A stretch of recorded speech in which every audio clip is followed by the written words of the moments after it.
Hello, xin chào tất cả các bạn đã quay trở lại với kênh của Bán Nóng Lazada. Và hôm nay chúng ta tiếp tục với series ăn uống và trải nghiệm. Hôm nay thì mình có một cái sản phẩm đến từ Aeon Shop. Đó. Aeon Shop thì cũng có trang thương mại điện tử chính thức của Việt Nam, aeonshop.com. Ở đây thì mình có mua một số các cái đin sản phẩm. Hôm nay chúng ta sẽ thử trải nghiệm xem ở đây. Còn hôm nay mình sẽ thử trải nghiệm cái phở trộn hương vị bò trên Aeon xem như thế nào nhé.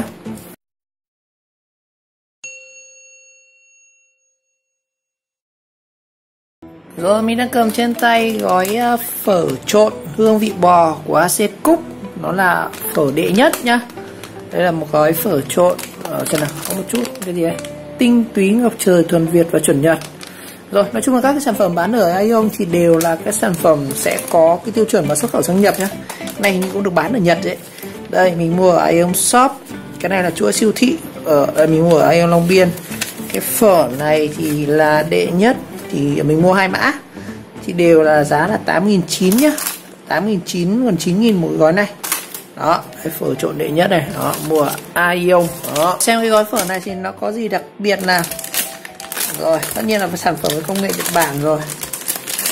Thành phần gồm có vắt phở, các gói gia vị, wow, rất nhiều thứ luôn. Đây, được làm từ hạt gạo ngọc trầu rồi. Một cái này chém gió. Cách dùng đây.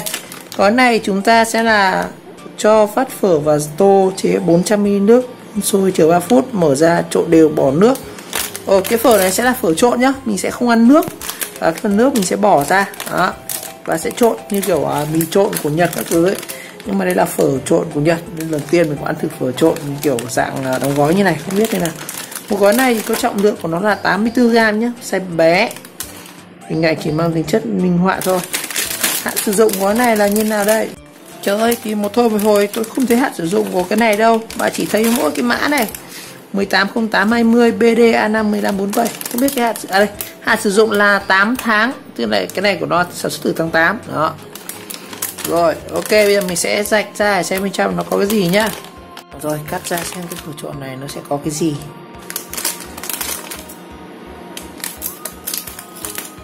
Tinh túy, trời đất, nghe cũng kỳ diệu vậy.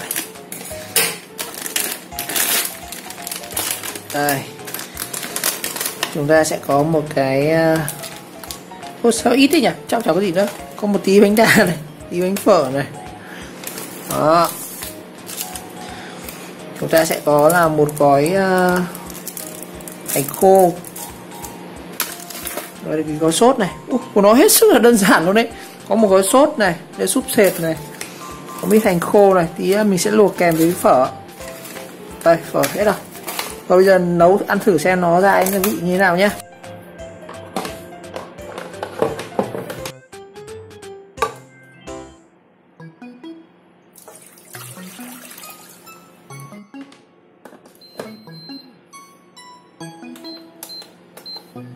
Rồi, trong lúc chờ cái nước sôi thì mình sẽ cho trước cái gói hành của nó nhé. Đây, gói hành này. Đó. Cái nước này sau khi mà mình nấu phở xong mình sẽ dùng làm nước dùng nhé. Đó. Đó. Thì chúng ta sẽ chờ nước sôi. Wow, nước sôi rồi.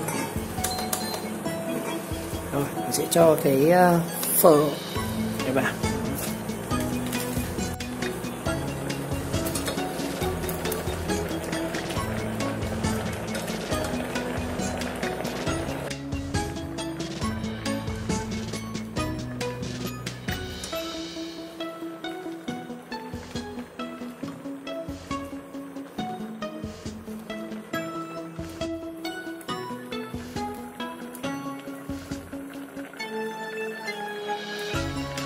Rồi, sau khoảng 3 phút rồi.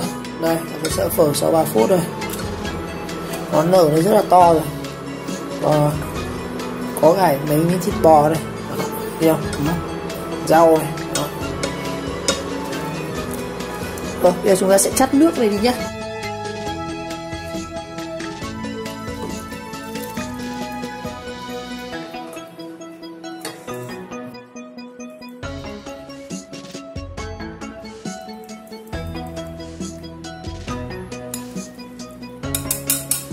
Rồi, đây chính là cái phở mà sau khi mình chắt hết nước này.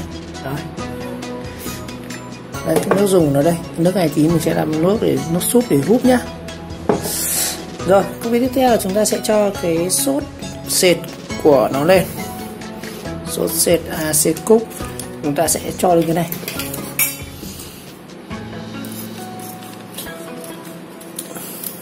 Đây là cái phở trộn hương vị bò đấy các bạn. Đây cái sốt đây, sốt của nó này. Wow. Wow.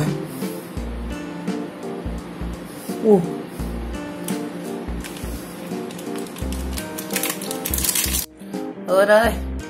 Bây giờ công việc tiếp theo là chúng ta sẽ trộn đều cái sốt này lên này. Đó. Đây là cái sốt của nó này. Trộn đều lên với cái phở này.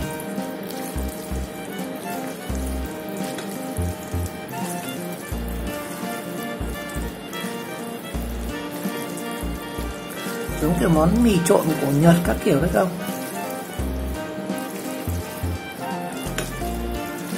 Nhưng mà nó không lên màu đẹp như là mì ramen nhỉ? Màu nhạt nhạt nhỉ?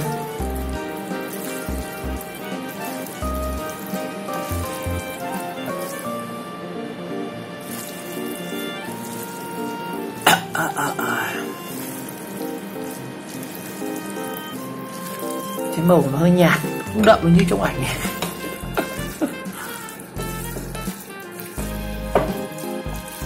Rồi.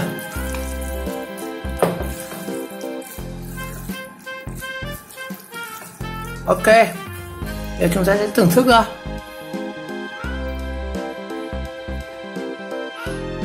Mùi của nó rất là cay các bạn. Mùi như kiểu mùi sốt vang ấy. Không phải mùi sốt vang, mùi như kiểu mùi bò kho á. Đây. Thì ăn dễ rồi. Đó.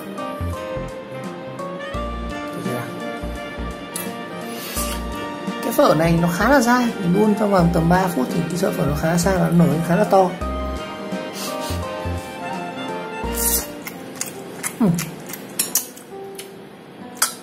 Ăn như kiểu phở xào đúng không ạ? Nó cảm giác như ăn phở xào ấy. Thơm mùi bò. Cái sợi phở thì mềm, không nhắc. Thơm lắm, không cay đâu. Ăn ngon, thơm lắm. Chắc mình cảm nhận được nó vẫn có mùi của vị sốt vang ấy. Ăn được. Phở mềm, mùi thơm, không cay đâu. Ăn rất là vừa luôn ấy.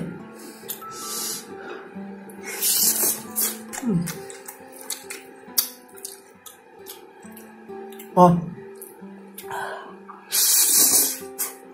Ăn cảm giác y như phở xào nhưng mà nó có vị như kiểu thơm lắm, ngon.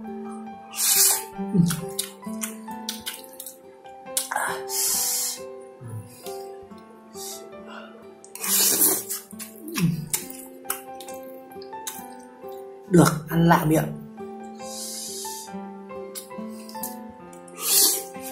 Mùi nó hăng hăng mà không cay, ăn rất là vừa luôn. Đó. Bình thường cái nước dùng của nó nhá. Cái nước này chính là cái nước mà chúng ta luộc phở lên đấy. Đấy, nước súp.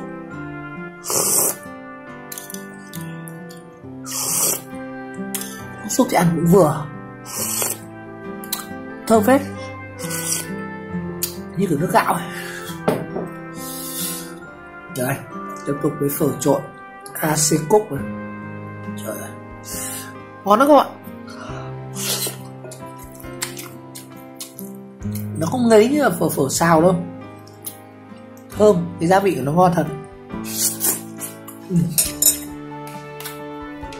Mình xem trong cái gia vị của nó kìm nhá.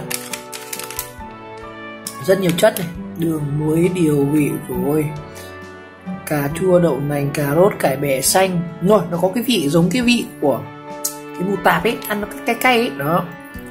Hương tỏi, đúng rồi, có một chút hương tỏi, nó hương khói, chất bảo quản. Rồi, được.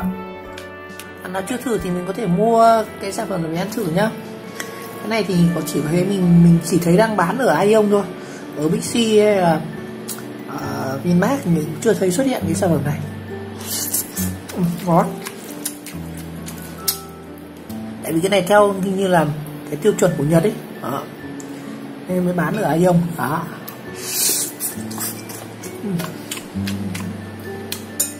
Ôi ngon, ngon lắm, ngon lắm các bạn.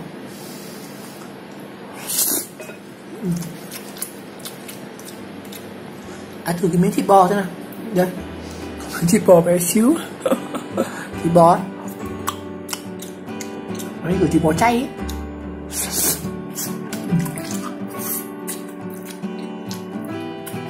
Ngon, ăn sướng lắm. Bạn nào ăn khát nước mình có thể sử dụng luôn cái nước súp này,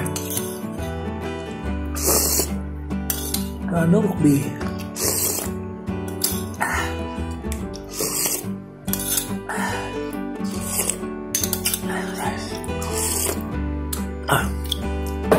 Ăn được, giá thì cũng mềm, không cao lắm. Lúc đầu mình tưởng nó sẽ hơi ít nhưng mà cái bánh này nó nở ra khá là nhiều. Cái gói này nó chỉ có 84g thôi, size bé.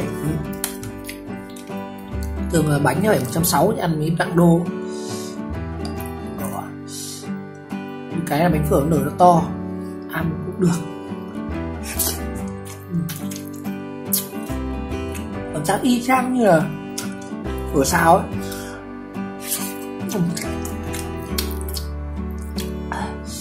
Ăn lạ và cũng nhanh ngắn rồi.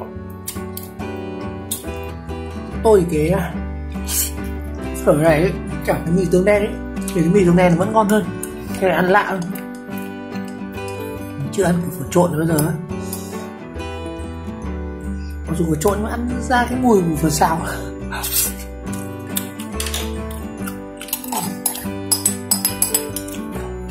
Đấy.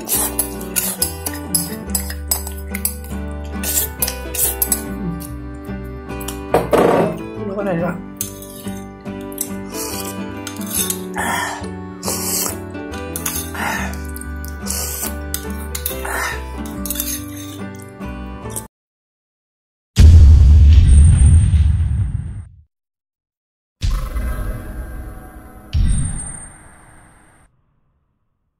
Rồi, như vậy trong video ngày nay chúng ta đã ăn thử món phở trộn hương vị bò của AC Cook, thương hiệu phở đệ nhất với cái gói sốt thơm ngon.